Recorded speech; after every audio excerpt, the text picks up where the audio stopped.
welcome to Global Mirror. I'm Shreya Upadhyaya. On the show today, we talk about the raging West Asian conflict. Iran's supreme leader spoke after 5 years, calling for Muslim unity to counter Islam's enemies.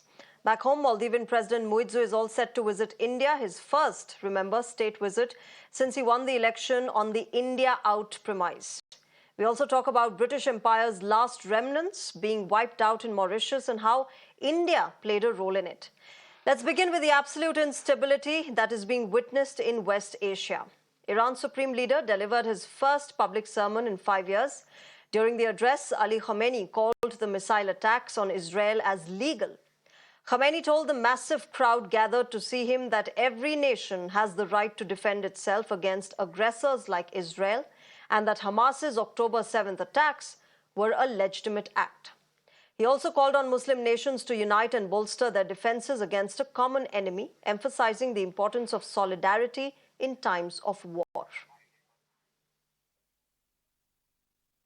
هذا الكيان الخبيث بلا جذور ومزيف ومتزعزع وقد أبقى نفسه قائما بصعوبة عبر ضخ أمريكا الدعم له بلن يكتب له البقاء بإذن الله تعالى.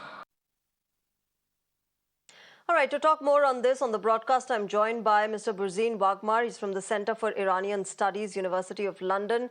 Burzine Waghmar, good evening. Namaskar. Thank you very much for joining us at Mirror Now. First things first, what do you make of how the Iranian supreme leader came out today, his first sermon in 5 years, a rifle in his hand, saying Israel will not last long and that whatever has happened against Israel, the kind of attacks that have taken place, are a legitimate act. What do you make of the kind of messaging and the address that the supreme leader gave today? Performative, Shreya, in a word. Purely performative. Given the Friday afternoon prayers which are conducted at Tehran University and not by the Imam Jome, the Friday mosque leader who traditionally does it, but Khamenei stepped in today and the gun to show a sense of resilience. And of course, more of the same actually with rabid anti-Semitism and talk about decimating a legitimate state in the region since 1948.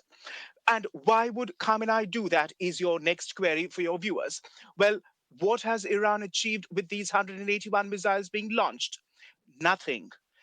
It only killed a homeless Palestinian man when one of them hit him tragically enough, as we do now know from reports.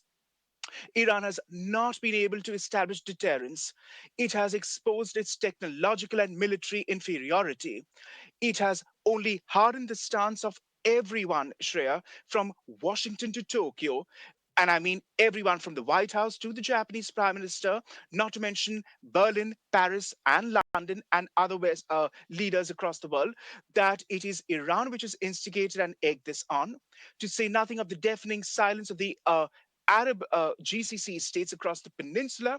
It was, after all, Jordan which also assisted in intercepting these missiles this week.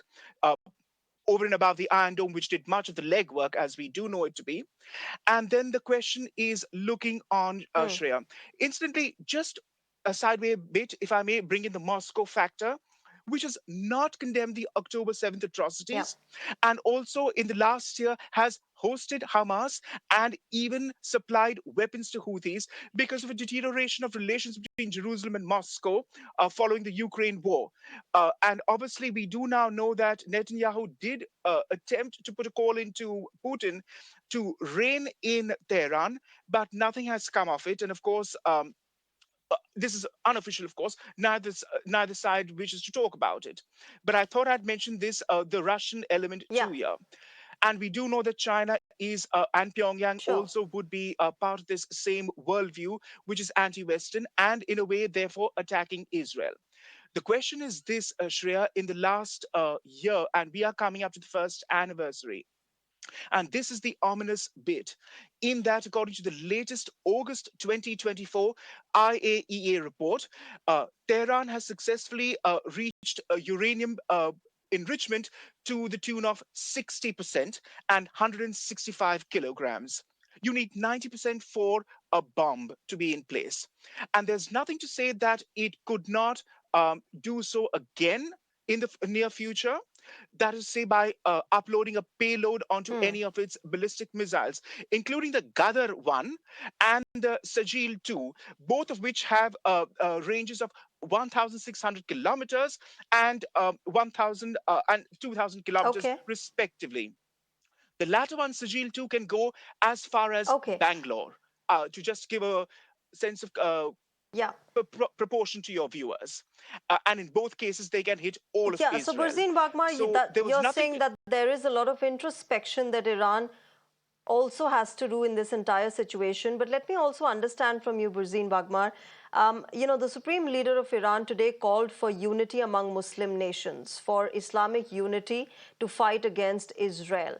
And so far, we haven't seen very many Islamic nations across West Asia come out overtly in support of Iran. There are a few, there are others like Saudi Arabia and Jordan who have not come out fully in support. Do you think that's going to happen? And why do you think that they're not coming out in outright support of Iran in this entire war? They have not and will not, for the most obvious of reasons, that these are predominantly Sunni countries. Now, it's not sectarianism, let me hasten to add, that is, they wish to make capital of the fact that Israel is attacking a Shia, albeit fellow Muslim. It has nothing to do with that. It has to do with the fact that Iran has been an existential threat to all GCC states, and the entire Arabian Peninsula at large, and through North Africa, where there are Sunni countries, since 1979, where it has instigated instability and fomented Islamist radicals to topple those very countries. So there is a history of this going back to the Iran-Iraq war, which started on the heels of the 79 revolution, and that Iran instigating coups in Bahrain in 81, the Hajj riots in Saudi Arabia in 87, and even now with the Houthi proxies, Shreya, a few years ago, uh, Houthi drones supplied by Iran, Hmm. attempting to blow up Riyadh International Airport, for instance, which was unsuccessful. To give you just one example, so despite President Pezeshkian meeting his Riyadh counterparts and people saying they're going to turn a new chapter, the Saudis have not forgotten. Nor has Abu Dhabi, the UAE, which knows that Hmm. Iran is occupying UAE Emirati territory in the Persian Gulf with the Abu Musa and the Tomb Islands since the 70s. So there is a history of all Okay. this that Iran has instigated and does continue. It's wedded to the concept of Islamic revolution abroad as part of Khomeini's doctrine when he came into power with the Islamic revolution. And all of them are wary about that. And not just the Arabian Peninsula, which is predominantly Sunni, but also other Sunni states elsewhere, like in the Southeast Asian region, like Indonesia and Malaysia, who have been cagey about Iran. They may be cordial about it, but they are cagey in their relations with Tehran on that aspect. That must be borne in mind at all times. And And therefore, therefore, they do not share Iran's sure. enthusiasm. They may have grievances about the Palestinians and their condition, Hmm. and to find a political solution to this impasse over the last 7+ decades. True, but that does not mean they wish to see Iran decimated or wiped off the face of the map, which is what only Tehran calls for. Amman, Hmm. Riyadh, Bahrain, others do not go down the path of such flagrant rhetoric and rabid anti Semitism by calling Israel a cancer and such intemperate language, which Khamenei flourishes because that's the only way he can rule the roost. With a discredited regime at home, given domestic turmoil and instability which has Hmm. racked Iran for so long, and he has to make a stance to demonstrate And some therefore, Burzine distraction. Waghmar, And then let me understand from you, how do you see this moving forward for Iran? The fact that the Supreme Leader came out today, he's urged people to be united against the war against Israel, but there is, of course, lack of support as well. How do you see this really moving forward, particularly for Iran? very good question, Shreya. In the last few hours, it can be bifurcated in two ways. Khamenei flexing with a gun and such intemperate rhetoric, as I pointed out in the Friday prayers in central Tehran. But at the same time, Foreign Minister Arakchi arriving in Beirut, he is trying to,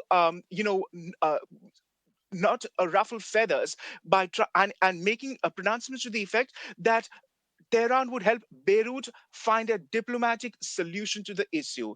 Obviously, southern Beirut is being pounded by Israel, and there are not one too many Lebanese who are complaining and have bitterly complained of this week that it was Iran that has instigated this, the anti-Hezbollah factions across the Lebanese political spectrum, and that's why he had to fly in to allay some of them as such, and therefore he seems to demonstrate a putative softening, but that's just this Iranian mannequin attitude that they want to flex, and at the same time they want to dial the Okay. temperature, dial down.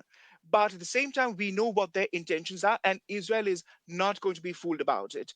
And Israel is determined to show that it All can right. take the pain, which is what it is doing with all guns blazing. That's right. We leave it there. Burzine Waghmar, thank you very much for joining us on Mirror Now and sharing your perspective and helping us get an understanding of this entire situation a bit better. Thank you very much. All right, let's move on.